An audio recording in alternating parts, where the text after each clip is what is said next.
Hi friends, வணக்கம். Welcome to my channel தருணின் சுவையரும்பு. இந்த வீடியோவில் ரேசன் அரிசியில் மாவு செஞ்சு அதில் எப்படி முறுக்கு சுடுறதுன்னு பார்க்கலாம். இந்த முறுக்கு செய்யறதுக்கு மாவு அரைச்சி கஷ்டப்பட தேவையில்லை. ரொம்ப மொறுமொறுன்னு சூப்பராக இருக்கும். இந்த முறுக்கு ரெசிபியை எப்படி செய்யறதுன்னு வீடியோக்குள்ளே போய் பார்க்கலாம். வீடியோக்குள்ளே போகிறதுக்கு முன்னாடி நம்மளோட சேனலை முதல் முறை பார்க்குறவங்களா இருந்தீங்கன்னா சப்ஸ்கிரைப் பண்ண மறந்துடாதீங்க. கூடவே இருக்கிற பெல் ஐக்கானையும் கிளிக் பண்ணிக்கோங்க. வாங்க ஃப்ரெண்ட்ஸ், வீடியோக்குள்ளே போகலாம்.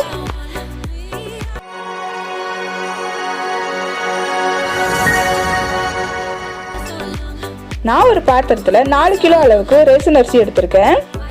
இதில் சுடுதண்ணி ஆட் பண்ணிக்கிறேன். இது கூடவே கொஞ்சமாக கல்லுப்பு ஆட் பண்ணிக்கிறேன். கல்லுப்பு ஆட் பண்ணதுக்கு அப்புறமா இந்த மாதிரி பிழிஞ்சு நல்லா கழுவி விட்டுறலாம்.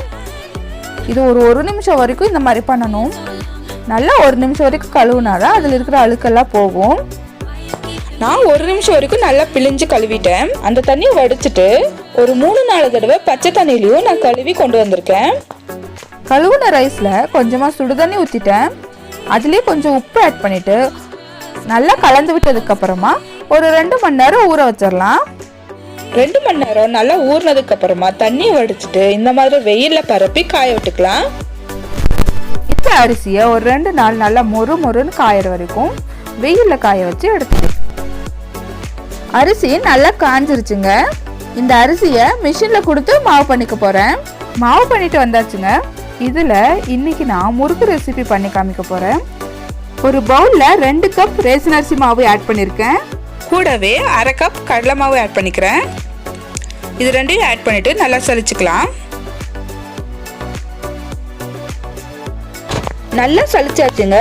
இதில் ஒரு 1/4 டீஸ்பூன் அளவுக்கு ஓமம் ஆட் பண்ணிக்கலாம். ஓமம் ஆட் பண்ணும்போது உள்ளங்கையில் வச்சு நல்லா கசக்கிட்டு ஆட் பண்ணிக்கோங்க. இந்த மாதிரி செய்யும்போது ஓமத்தோட மனம் முறுக்கு ஃபுல்லாகவே ஆகும். ஓமம் ஆட் பண்ணிக்கிறேன். 1/2 டீஸ்பூன் சீரகம். இதையும் ஓமத்தை செஞ்சது போலவே நல்லா கசக்கி ஆட் பண்ணிக்கலாம். இந்த மாதிரி செய்யும்போது தான் நம்ம ஓமத்தோட வாசமும் சீரகத்தோட வாசமும் முறுக்கு ஃபுல்லாகவே இருக்கும். இதில் கொஞ்சமாக கருப்பு எள்ளு ஆட் பண்ணிக்கிறேன். இங்கே வெள்ளை எள்ளு இருந்தால் அதையும் கூட ஆட் பண்ணிக்கலாம். இதில் கொஞ்சமாக பெருங்காயத்தூள் ஆட் பண்ணிக்கிறேன். இது எல்லாத்தையும் ஆட் பண்ணதுக்கு அப்புறமா நல்லா கலந்து விட்டுறலாம். நல்லா கலந்தாச்சுங்க. ஒரு 2 டேபிள் ஸ்பூன் அளவுக்கு எண்ணெய் சுட வச்சு எடுத்து வச்சிருக்கேன். அதையும் இது கூடவே ஆட் பண்ணிக்கிறேன். ஆயில் ஆட் பண்ணதுக்கு அப்புறமா எல்லாத்தையும் திரும்பவும் நல்லா கலந்து விட்டுறலாம்.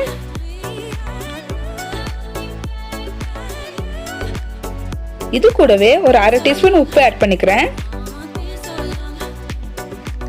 இது எல்லாத்தையும் கலந்ததுக்கு அப்புறம் இப்படி பிடிக்க வரணுங்க. அந்த அளவுக்கு நல்லா கலந்து விட்டுறணும். ஆயில் எல்லாம் எல்லா பக்கமும் படுற மாதிரி கலந்துக்கோங்க. இந்த ஸ்டேஜுக்கு அப்புறமா கொஞ்சமாக தண்ணி ஆட் பண்ணி சப்பாத்தி மாவு பதத்துக்கு கலந்து விட்டுறலாம். இதுக்கப்புறமா இதை சின்ன சின்ன உருளைகளாக உருட்டிக்கலாம். இந்த அளவுக்கு மாவு எடுத்து இப்படி உருட்டி வச்சுக்கிறேன். கலந்து வச்ச எல்லா மாவையும் இந்த மாதிரி உருட்டி வச்சுக்கிறேன். இதை ஒரு ஈரத்துணியில் மூடி ஒரு 10 மினிட்ஸ் அப்படியே விட்டுடலாம். இல்லைன்னா மாவு காஞ்சு போயிடும். அதனால ஈரத்துணி யூஸ் பண்ணியிருக்கேன். இதை ஒரு 10 நிமிஷம் விட்டுட்டு முறுக்குப்பொடி ரெடி பண்ணிடலாம். இந்த மாதிரி முறுக்குப்பொடி எடுத்துருக்கேங்க. இதில் 3 ஹோல்ஸ் இருக்கிற மாதிரி நான் ஒரு பிளேட் எடுத்திருக்கேன். அதில் நம்ம கலந்து வச்ச மாவை ஆட் பண்ணிக்கலாம். ஆட் பண்ணதுக்கப்புறமா ஒரு கரண்டியோட பின்னாடி சைடு இந்த மாதிரி பிழிஞ்சு விட்டுக்கோங்க. ரவுண்ட் ஷேப்பில் உங்களுக்கு எந்த ஷேப் பிடிக்குமோ அந்த ஷேப்பில் பிழிஞ்சிக்கலாம். ஒரு கடையில் ஆயில் ஹீட் பண்ணியிருக்கேன். அதில் நம்ம பிழிஞ்சு வச்ச முறுக்குகளை போட்டுடலாம். அப்படி இல்லைன்னா ஒரு பிளேட்டோட பேக் சைடு நீங்கள் முறுக்கை பிழிஞ்சு விட்டு அதை கூட எண்ணெயில் போட்டுடலாம். பிகினிங் ஸ்டேஜில் முறுக்கு பண்ணுறதுக்கு இந்த மாதிரி மெத்தட் யூஸ் பண்ணலாம். இந்த மாதிரி பண்ணுறது ரொம்பவே ஈஸியாக இருக்கும். ஒரு பக்கம் நல்லா ஃப்ரை ஆனதுக்கு அப்புறமா இன்னொரு பக்கம் திருப்பி நொர அடங்குற வரைக்கும் நம்ம ஃப்ரை பண்ணி எடுத்துக்கலாம். நான் இன்னொரு பக்கம் திருப்பி போட்டுட்டேன்.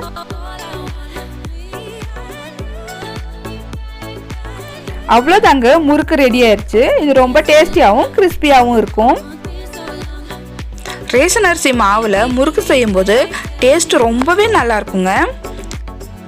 ரேசன் அரிசி மாவு இருந்தால் இன்ஸ்டண்ட்டாக ஒரு 10 நிமிஷத்துலேயே சூப்பரான முறுக்கு ரெடி பண்ணிடலாம். ரேஷன் அரிசியில் நம்ம உடம்புக்கு தேவையான எல்லா விதமான சத்துக்களும் இருக்குது. இதை பாலிஷ் பண்ணாததுனால இதில் அதிகப்படியான சத்துக்கள் இருக்குது. அதனால இந்த மாதிரி மாவு பண்ணி சில ரெசிபிஸ் எல்லாம் பண்ணலாம். ஃபர்தரா வர வீடியோக்கள்ல ரேஷன் அரிசி மாவு யூஸ் பண்ணி எந்த மாதிரியான ரெசிபிஸ் எல்லாம் பண்ணலாம்னு நான் காட்ட போறேன். அதெல்லாம் பார்க்கறதுக்கு நம்ம சேனலை லைக் பண்ணிக்கோங்க, ஷேர் பண்ணுங்க, சப்ஸ்கிரைப் பண்ணுங்க, கூடவே இருக்கிற பெல் ஐக்கானையும் கிளிக் பண்ணிக்கோங்க. நான் எப்பெல்லாம் வீடியோ அப்லோட் பண்றேனோ அப்பெல்லாம் உங்களுக்கு உடனே நோட்டிஃபிகேஷன் வந்துடும். உங்களோட கருத்துக்களை கமெண்ட் பண்ண மறந்துடாதீங்க. இவ்வளோ நேரமாக என்னோட வீடியோ பார்த்ததுக்கு ரொம்பவே தேங்க்ஸ். அடுத்த வீடியோவில் சந்திக்கலாம். Bye friends.